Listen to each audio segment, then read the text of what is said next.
Migao mochung'ne pi e pacho ka oriwore kod riwruok ma ok mar piny owacho mar International Water Management Institute ma chako loso lai moriere mar nengo mar pi ma ibiro tiyo godo e juogo jopur matiyo kod pi mikiro e puothe kata irrigation.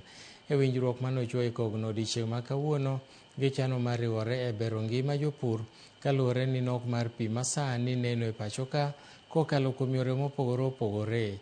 Bende gichano machako tiyo kod piny China e duoko nengo mar teko mar chieng' bero weche mag pur e pacho ka. Chak higa manyien, migaono biro timo limbe e gwenge mag Suba e kaunti ma Homa Bay kama riwruogego osechako tiyo kod jopur e chwalo pi ne jodak maonge kod pi.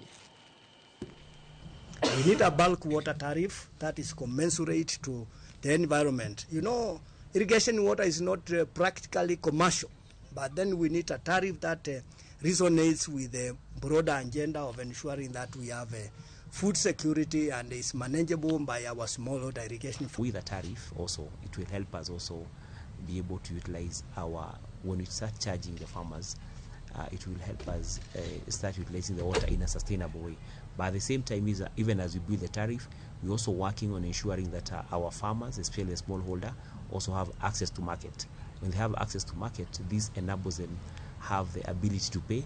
So even as we bring up a tariff, and we help them have access to market. We are firming up our commitment actually to work together and then advance irrigation development in Kenya. It's not only in Ethiopia, we are going to expand it definitely in Kenya as well and then beyond.